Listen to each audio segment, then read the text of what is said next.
quisiera pues hacer una pequeña semblanza de Pedro, tanto como discípulo como después como apóstol, ¿verdad? En los evangelios tenemos fundamentalmente, vemos a Pedro como discípulo.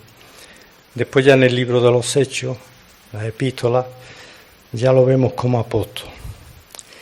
En el evangelio vemos un Pedro rudo, pescador, un poco impetuoso, entusiasta también, ¿verdad?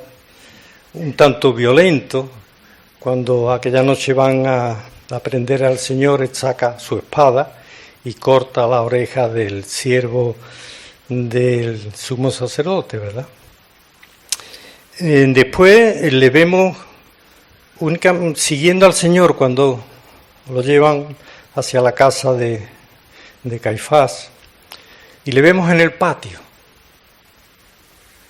Y allí está, nos dice que está en un fuego alrededor de unos guardias, y que una criada le dice: tú también eres discípulo. Y vemos como Pedro lo niega, dice algo muy fuerte la palabra, pues dice que también maldice, negándose de que él no era discípulo. Después dice la palabra algo impresionante, que dice cuando el Señor sale por el patio para ir a casa al palacio de Pilato, dice que el Señor, volviendo el rostro, le mira a Pedro. Aquella mirada, ¿verdad? Entonces él recordó lo que el Señor le había dicho. Cuando le dijo que él daba la vida por ti, él dice: Señor, tu vida darás por mí. Dice: me negarás 3 veces antes de que cante el gallo. Y dice la palabra que, reflexionando Pedro por lo que había hecho, lloró amargamente. Y también nos dice el Evangelio que se fue a la ciudad y se escondió en un lugar oscuro, seguramente avergonzado por lo que había negado al Señor. Seguramente pensaría: ¿qué van a pensar el resto de los discípulos, verdad? Él que había alardeado de valentía defendiendo al Señor y ahora le había negado. Después le vemos que dice el Evangelio de Juan, en los últimos capítulos, que había vuelto a coger las redes, a su oficio de pescador. Y seguramente porque ya no se sentía digno de ser discípulo del Señor. Estaba hundido. Pero ahora el Señor resucitado aparece, ¿verdad? Aparece en la playa. Y no habían pescado nada aquella noche. Y dice: volver a echar las redes a la derecha de la barca.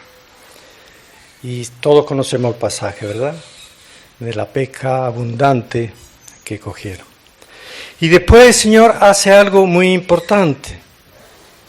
Delante de los discípulos dice a Pedro: Pedro, ¿me amas? Por 3 veces. Señor, tú sabes que te amo.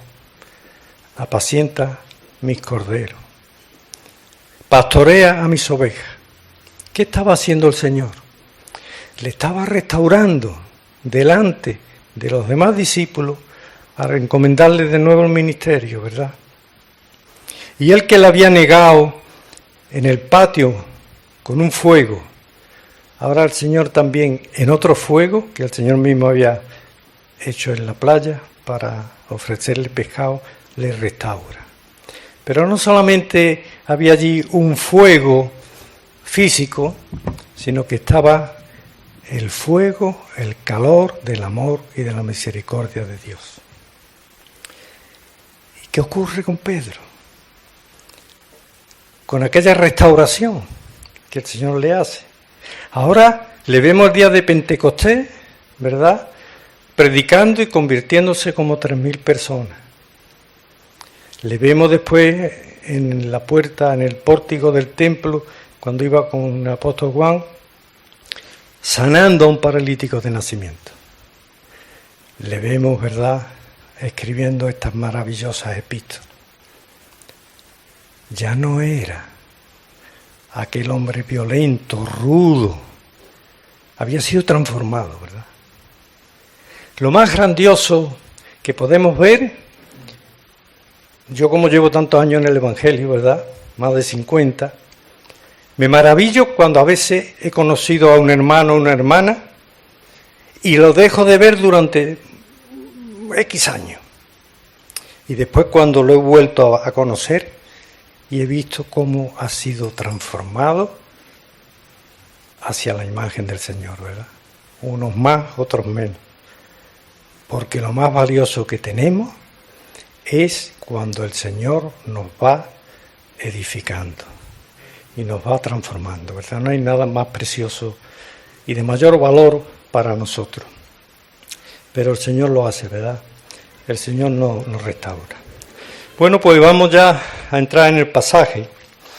Y el capítulo 2 podemos decir que es una consecuencia del versículo del capítulo anterior, su conjunto, pero dice el 23, siendo renacido no de simiente corruptible, sino de incorruptible, por la palabra de Dios que vive y permanece para siempre. O sea, aquí lo que está hablando la palabra de Dios es del nuevo nacimiento espiritual. Nosotros, de nuestros padres biológicos, recibimos pues esta naturaleza, ¿verdad?, humana, este cuerpo, esta genética, pero aquí está hablando de otro nacimiento. Está hablando de renacer, y eso de renacer, ¿qué es? Pues algo muy grandioso, es recibir la vida de Dios. La vida de Dios. Una vida eterna, ¿verdad?, que no tiene principio ni tiene fin. Y entonces, evidentemente, en el capítulo 2 lo que nos dice el verso primero, dice, desechando pues toda malicia, todo engaño, hipocresía, envidia y todas las distracciones. O sea que estas cosas que los seres humanos hacemos porque tenemos una naturaleza caída, como la envidia, la hipocresía, el engaño, pues dice eso hay que desecharlo, porque no es coherente. Si tenéis una nueva vida eterna, la vida de Dios, esa cosa hay que dejarla. Por lo tanto, ahí tenemos nosotros que poner nuestro granito de arena, ¿verdad? Tenemos que desechar, evidentemente, esas cosas. Que no es fácil, ¿verdad? No es fácil.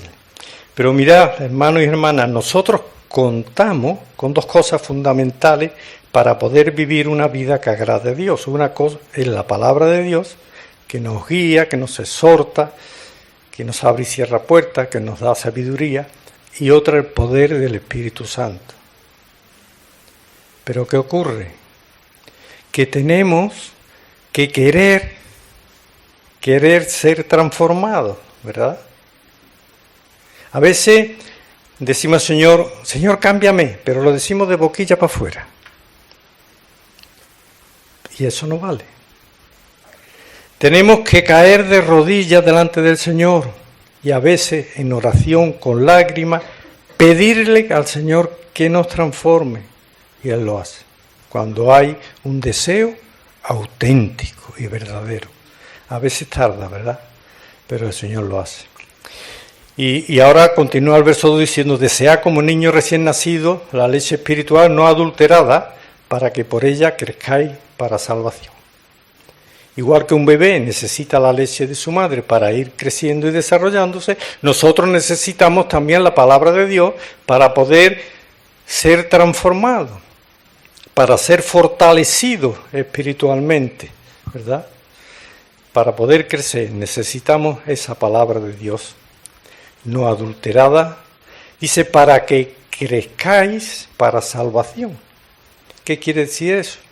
Para que si antes mentíamos, ya no mintamos, si antes éramos envidiosos, dejemos de ser envidiosos, y vamos así siendo transformados mediante esa leche espiritual que es la palabra de Dios. Dice, si es que habéis gustado benignidad del Señor. Y ahora dice el verso 4, acercándoos a Él. ¿A quién? A Jesucristo.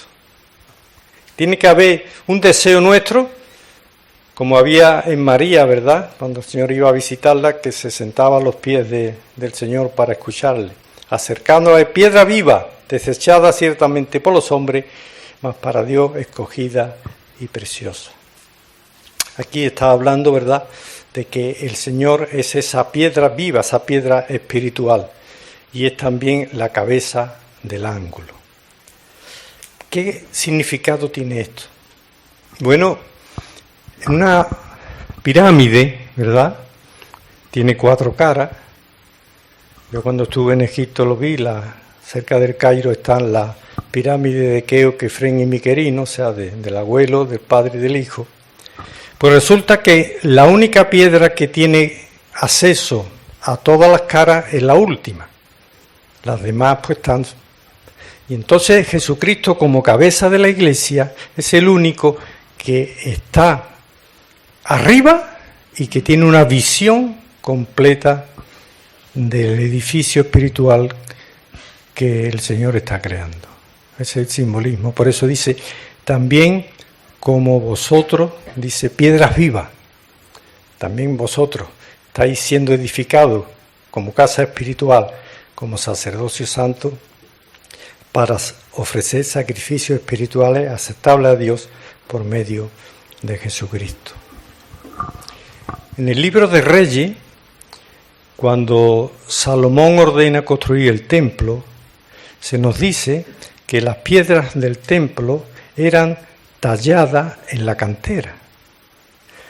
Y cuando estaban terminadas, entonces se llevaban las piedras a colocarlas en el templo, ¿verdad?, para que allí no hubiera ruido de martillo y de cincel. ¿Qué simbolismo espiritual? Dice que nosotros somos piedras vivas. Y el Señor dice, mirad, en el mundo tendréis aflicción. Luego el Señor quiere decir que mientras estamos en este cuerpo, el Señor va a utilizar el martillo y el cincel, o sea, los problemas, las dificultades, ¿verdad?, quizás las enfermedades, las crisis, para ir moldeándonos, para ir formando en nosotros esa piedra viva espiritual. Y cuando esté terminada, ¿cuándo vamos a estar terminados? Cuando el Señor venga y resucite a la iglesia. Y entonces cada uno de nosotros, como piedra viva, seremos colocados en el sitio que nos corresponda en la Jerusalén celestial. Es precioso, ¿verdad?, el simbolismo de la palabra de Dios. No debía de haber ruido en el templo, sino que cuando la piedra estaba terminada, entonces era colocada. Así que el Señor nos está cincelando, ¿verdad?, y muchas veces tiene que utilizar la disciplina para ello. Pero el fin de la salvación no es ya que estemos en el cielo, ¿verdad?, con esa figura de las alitas de los ángeles, sino que el fin es que seamos semejantes moral y espiritualmente a Jesucristo, porque le veremos tal como Él es. Ese es el fin de la salvación, fundamentalmente. Después dice que esa piedra, se pongo esa piedra principal del ángulo, escogida y preciosa, y el que en él creyere, pues no será avergonzado. Dice, está hablando al creyente, porque evidentemente el apóstol Pedro al principio dice que va dirigida a los que están dispersos, ¿verdad?, a los judíos, a los israelitas que habían sido dispersos por causa de la persecución. Por lo tanto, la epístola va fundamentalmente a aquellos israelitas o a aquellos judíos del pueblo de Israel que se habían convertido al Señor. Dice después, la piedra que los edificadores desecharon ha venido a ser la cabeza del ángulo. Piedra de tropiezo y roca que hace caer. Dice, porque tropiezan en la palabra siendo desobedientes, a lo cual fueron también destinados. ¿Quiénes son estos edificadores que desecharon a Jesucristo? Bueno, pues en su día, ¿verdad?, los fariseos, los saduceos, los doctores de la ley, que le crucificaron. ¿verdad? Entonces son los que lo han desechado. Y hoy en día, pues aquellos gentiles o aquellos israelitas, aquellas personas que escuchando el Evangelio desechan la misericordia de Dios, pues entonces esa piedra que está representando a Jesucristo es una piedra de tropiezo y una piedra que hace caer. Luego en el verso 9 es precioso, ¿verdad? El verso 9 nos dice cosas importantes, dice, más vosotros, refiriéndose a los creyentes, sois linaje escogido. El pueblo de Israel había sido escogido en el Antiguo Testamento, ¿verdad? Y había sido escogido por el Señor para que fuera una nación santa, una nación de sacerdotes. Pero sin embargo ellos fracasaron, ¿verdad? Ellos fracasaron por su pecado, por su rebeldía, por caer muchas veces en la idolatría. Pero ahora dice, se va dirigiendo ya fundamentalmente a los israelitas que habían aceptado el Evangelio. Soy linaje escogido por Dios. Real sacerdocio, que era también el deseo del Señor, de que su pueblo fuera un pueblo santo y de sacerdotes. Sin embargo, el sacerdocio cayó solamente en una tribu, también por causa del pecado y de la rebeldía, ¿verdad? Sabemos que cayó en la tribu de Leví. Nación santa, también fallaron. Pero vemos en la palabra de Dios que muchas veces cuando se dirige a nosotros los cristianos, los creyentes, dice nación santa. Pero ¿qué pasa? Es que quizás nosotros no fallamos también como el pueblo de Israel. Claro que fallamos. Entonces, ¿por qué se nos llama santa? Por una sencilla razón, porque la santidad viene porque hemos sido aceptados por medio de la sangre de Cristo y se nos ha aplicado la justicia de Dios. Entonces no es por nuestros méritos propios, no es que nosotros seamos un pueblo mejor que el pueblo de Israel. Nosotros también pecamos, ¿verdad? Y a veces decimos, pues esa persona dice que es cristiana y actúa de esa manera, pero se dice santo porque por medio de la fe Dios nos ve a través del sacrificio de Cristo, ¿verdad? Porque si nos viera a través de cómo somos, si no estuviera por medio ese sacrificio, pues también seríamos desechados, ¿verdad? Y pueblo adquirido por Dios, porque como dijo antes Efraín, hemos sido comprados y no le pertenecemos. Así que hay un nuevo pueblo adquirido por Dios desde Pentecostés hasta hoy, pero ese pueblo es propiedad, dice la palabra, de Jesucristo, porque el Padre así lo ha querido. Así que ese nuevo pueblo, esas piedras vivas, ese edificio que está creando, ¿verdad? El Señor, pues es un templo espiritual, no es un templo material. Cuando yo vi aquellas pirámides con tantos siglos, muchas piedras estaban deshechas, ¿verdad? Estaban ya carcomidas por los años, por la acción del agua, del tiempo. En cambio, el templo que el Señor está levantando es un templo eterno. Es una vida eterna en donde ahí no va, como dice la palabra de Dios, ahí no entra ni el ladrón, ni hay tampoco el moho, ni aquello va a desaparecer o se va a deteriorar. Y dice que hay una finalidad para ese edificio que el Señor está levantando. Anunciéis las virtudes de aquel que os llamó de las tinieblas a su luz admirable. Esa es otra de las funciones fundamentales para los que estamos aquí, ¿verdad? Para que seamos luz, para que prediquemos el Evangelio, para que tengamos un testimonio limpio. Como luego en los demás versos que después va en el capítulo, que no vamos a poder desarrollar, ahí se nos está diciendo lo que tenemos que hacer de nuestra parte para que nuestra vida sea coherente con esa nueva vida que hemos recibido. Y después dice, vosotros que en otro tiempo no erais pueblo. Pero el pueblo de Israel no era pueblo, como dice que no erais pueblo, claro, porque fueron desechados por crucificar a Jesucristo, ¿verdad? Por seguir a la idolatría. Pero Romanos nos dice Pablo que cuando acabe el tiempo de los gentiles, el pueblo de Israel de nuevo se convertirán al Señor, ¿verdad? Y serán de nuevo ese olivo escogido por Dios. Dice, pero ahora, ahora sois pueblo de Dios, claro, está hablando ya a aquellos israelitas que se habían convertido, como nos dice la epístola a los Efesios, ¿verdad? Que dice que de ambos pueblos, del pueblo judío, del pueblo israelita, del pueblo gentil, Dios hace un nuevo hombre y trae la paz y quita la enemistad. Había enemistad, ¿verdad?, entre los israelitas y el resto de los pueblos. Sin embargo, en Jesucristo termina eso. Dice, porque ahora, habéis alcanzado misericordia. Ahora habéis alcanzado misericordia. Y esto está abierto no solo para los israelitas que estén esparcidos por el mundo, por los israelitas que están allí ahora mismo en Israel y que todavía no han creído en Jesucristo. Está abierto para todos los pueblos, ¿verdad?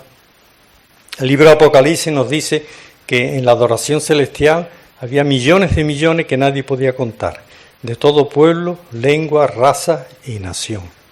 Por lo tanto, la misericordia de Dios está abierta a todos.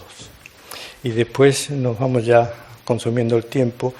Viene aquí una serie de versos en donde nos está diciendo cómo tenemos que vivir mientras estemos aquí, y dice, manteniendo vuestra manera de vivir entre los gentiles, para que en lo que murmuran de vosotros como malhechores glorifiquen a Dios en el día de la visitación al considerar vuestras buenas obras.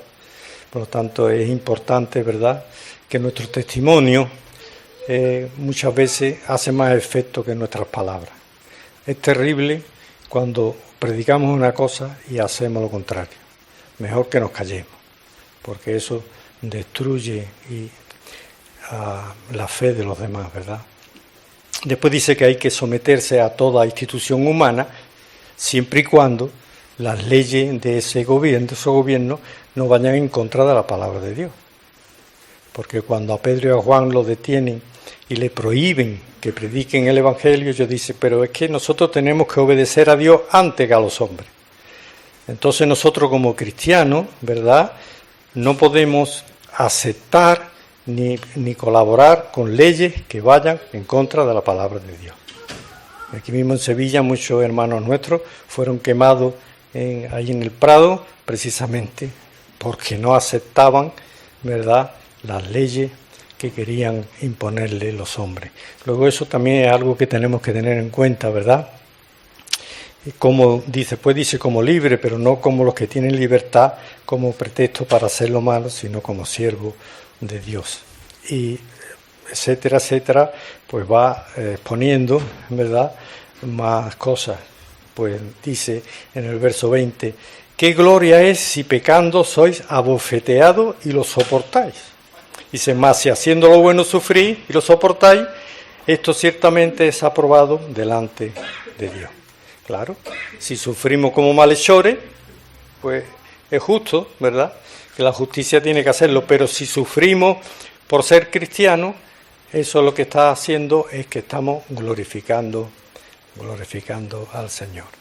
Así que bueno, hermanos, aquí dejamos ya este tema, pero como veis, las dos epístolas de Pedro son maravillosas, solamente tenemos dos, no sabemos si escribió alguna más. Muchas veces, evidentemente, y es muy bueno porque Pablo tiene muchas epístolas.